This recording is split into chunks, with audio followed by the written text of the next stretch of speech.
You know, when you look at a financial ledger, you see a red number, and the accountant just blinks at it, and they say, well, there it is. That's reality. Right. Because usually when we talk about math, especially, financial math, there's this deep-seated expectation of absolute precision. You add 2 and 2, you get 4. Exactly. It's like physics. Right. It's a rule. It's the comfort of binary systems. I mean, you either owe the money or you don't. And as humans, we really cling to that objectivity because, well, it makes the world feel predictable, Right. even if the number itself is incredibly daunting.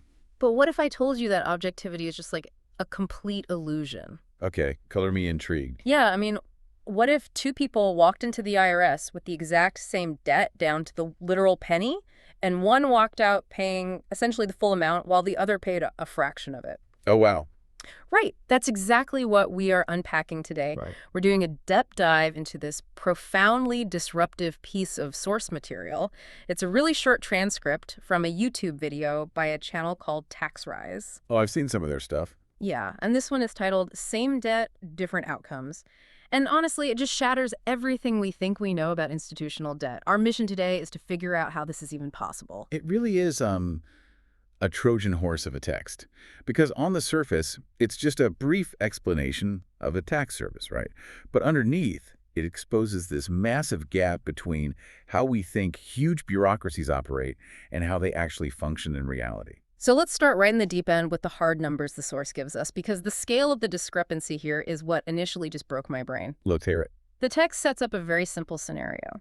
2 different people owe the IRS the exact same amount of money, $50,000. Okay, so we have a perfectly controlled experiment. Identical starting lines. Completely identical. Person A owes $50,000, person B owes $50,000, but the transcript reveals the punchline right away. Person A ends up paying $47,000 to resolve the debt. Ouch. Yeah. And person B, they pay $4,000. A $43,000 difference. It's staggering. I mean, think about it in any other context. Imagine you and I walk into a car dealership and we pick out the exact same car off the lot. Same model, same trim. Exactly. The sticker on the window says 50 grand. We go to our separate finance offices. My guy charges me $47,000 and your guy just tosses you the keys for $4 grand. Yeah, I'd be thrilled, but you'd be furious. I would lose my mind. It completely violates our fundamental understanding of how commerce and, frankly, how debt is supposed to operate. And that violation is kind of the whole point. Mm-hmm. What this scenario forces us to confront is that the number printed at the bottom of an official notice from the government, it's not a structural reality. Right. We treat it like a brick wall we just crashed into. But this source proves that the number is actually incredibly malleable. It is a variable, not a constant. I do want to push back on that a little bit, though, on behalf of everyone listening. Sure, go for it. When you say the number is malleable, it makes it sound like it's a negotiation over a used couch on Craigslist. Right, yeah. But this is the Internal Revenue Service. It is arguably the most rigid, terrifying, mathematically driven collection agency on the planet. I have a really hard time believing the math just doesn't matter to them. Well, the math matters, but it's only a fraction of the equation. We assume the institution is strictly bound by the arithmetic, right? Because it's the IRS. Exactly. But look at the outcome. If $50,000 can be resolved for $4,000 for one individual and $47,000 for another, then the $50,000 was never a fixed, immutable object. It was merely like the opening premise of a much larger interaction. Okay, so if the mathematical debt amount isn't the deciding factor, what actually drives that final number? Well, the text gives us a pretty clear answer, but it's not what you'd expect. Right. If we go back to the source, the transcript points to something that feels totally out of place in a discussion about taxes. It points to the human element. Which is literally the last thing you expect a massive bureaucracy to care about. Exactly. The core quote in the video is this, and I'm quoting here. The IRS doesn't look at what you owe. They look at how your case is presented.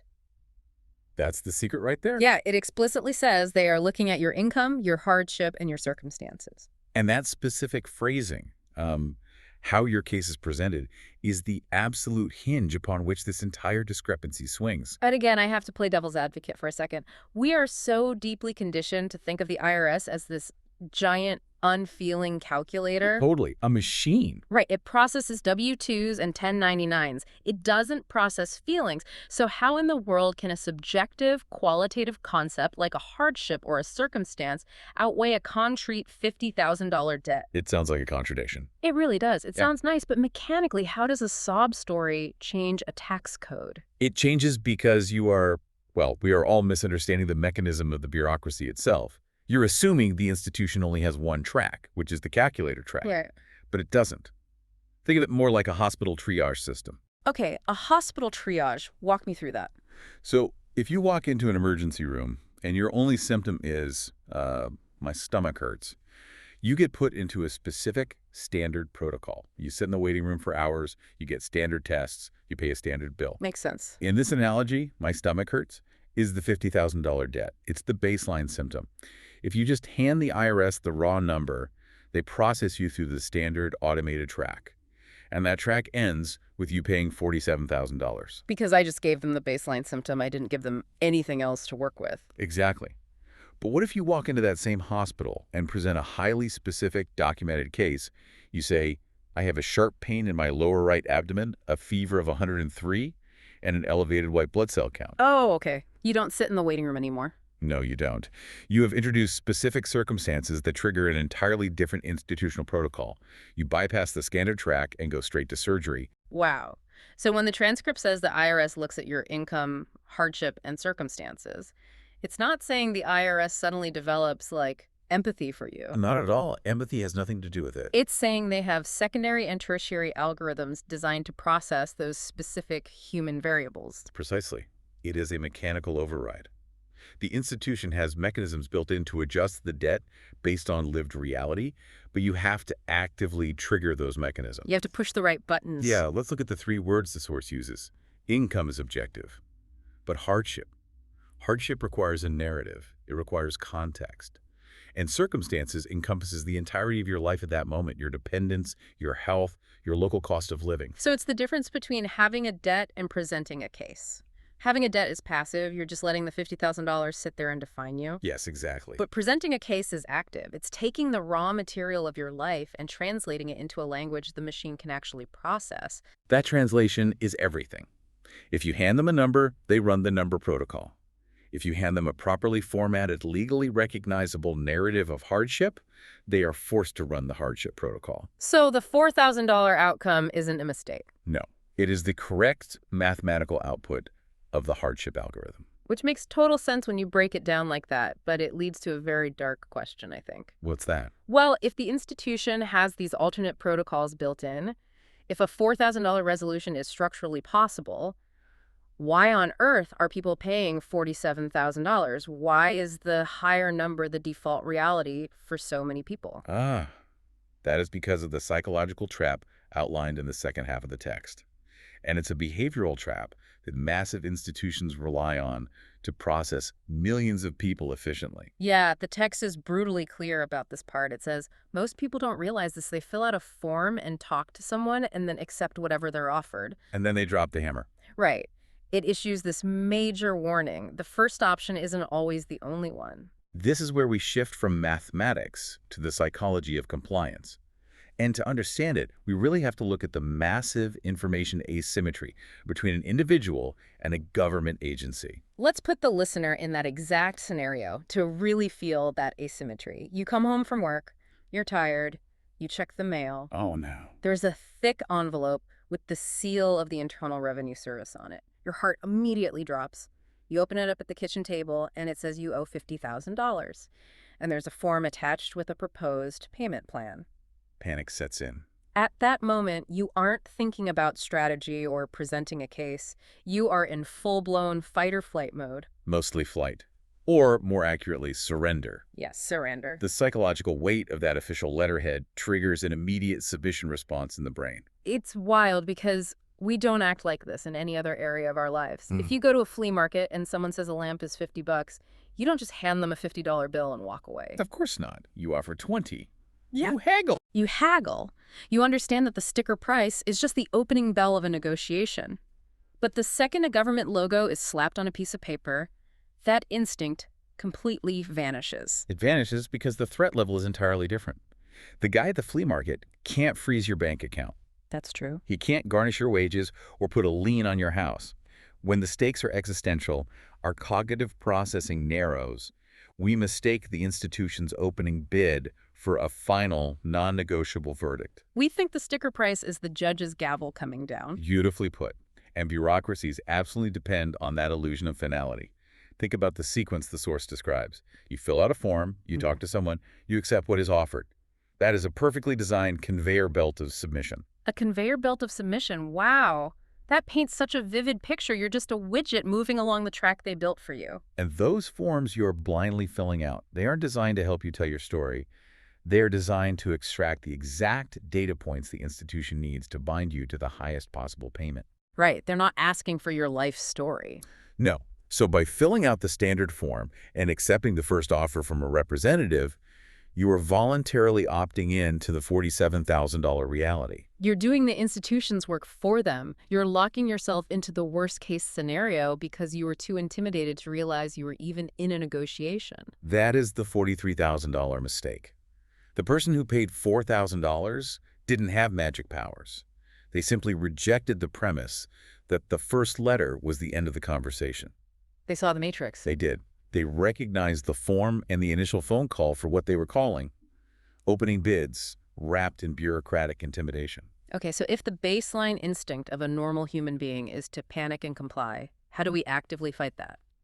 The source gives a very specific methodology for avoiding the trap, and it revolves around something TaxRise does. Yes, the source moves from diagnosing the trap to offering the structural solution.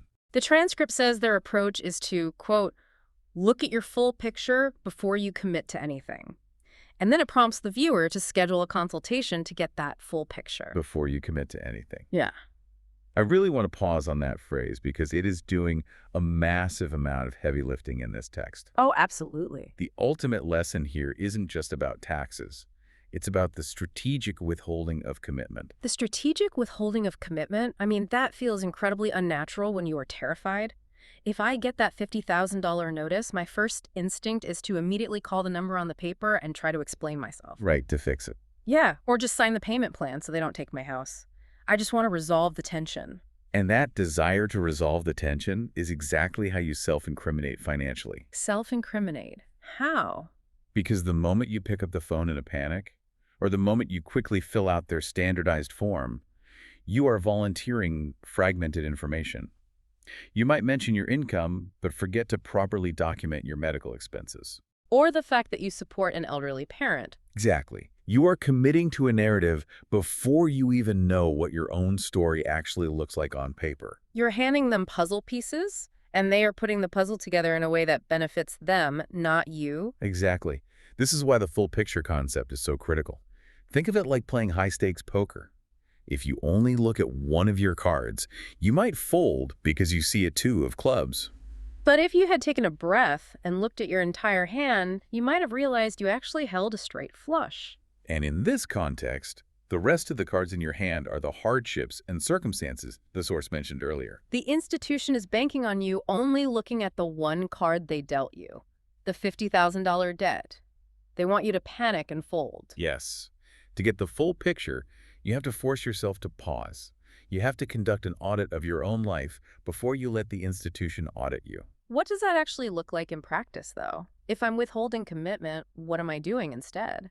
You are gathering the disparate threads of your lived reality.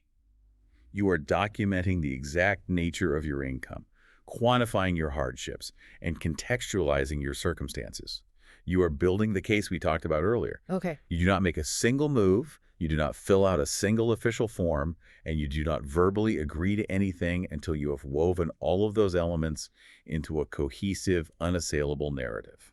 You have to know the ending of the story before you start telling it to the bureaucracy. Because once you commit to a narrative with a massive institution, it is incredibly difficult to walk it back. The source is essentially highlighting the role of a strategist like TaxRise, who steps between you and the institution. A buffer. Yeah, a buffer. They look at your entire hand, figure out which algorithm you need to trigger, whether it's the $4,000 hardship protocol or something else, and only then do you present your case. It's a complete inversion of the power dynamic. The institution relies on you feeling small, isolated, and reactive. By focusing on the full picture and strategically withholding your commitment, you transition from a passive victim of a mathematical demand into an active architect of your own resolution. You stop letting the institution dictate the terms of your reality. This has been an absolutely fascinating breakdown. To pull all of these threads together for you listening, we started with a scenario that felt mathematically impossible. The exact same $50,000 debt resulting in a $47,000 bill for one person and a $4,000 bill for another. Because the initial number is never the final reality. It's just the opening bid. Yeah. The massive disparity in those outcomes entirely comes down to the mechanics of presentation. The institution isn't a monolithic calculator. It's a complex system with different tracks. Right. And if you want to access the track that recognizes your hardships and circumstances, you have to format your life into a case they're forced to process. And most importantly, you cannot fall into the trap of blind compliance. The conveyor belt of submission is designed to be easy. It is designed to be the path of least resistance. Right. Never blindly fill out the standard form, never just accept the first payment plan offered by a representative, and never let the fear of an official logo rush you into a premature commitment. You have to step back, assemble the full picture of your life, and build your narrative first. And I think it's vital for you to understand that while our source material today specifically focused on the IRS, the psychological and strategic framework we've discussed applies universally. This is the underlying physics of navigating any massive bureaucracy. Oh, absolutely. If you're dealing with a hospital billing department over a massive medical expense, or you're negotiating with a university financial aid office, or even fighting a massive corporate insurance claim. They all operate on the exact same principles. They all rely on information asymmetry. They all send out terrifying, official-looking initial notices, hoping you will just comply without realizing you have the right to present a case. They want you to believe their automated system is the only system. But the algorithms that process human context exist in all of these institutions. You just have to know how to trigger them. You have to speak their hidden language. Which brings us to a final thought we want to leave you with today. We spend so much of our lives assuming the structures around us are made of conduct. We assume the debts we owe, the rules we are given, and the institutional verdicts handed down to us are fixed realities. But as we've seen, those structures are often remarkably porous. So as you move through your week, I want you to ask yourself this. If a notoriously rigid, famously uncompromising institution like the IRS has entirely separate systems designed to drastically alter what you owe based purely on how your circumstances are presented, what other supposedly non-negotiable obligations in your life are actually completely open to interpretation if you simply knew how to frame your story?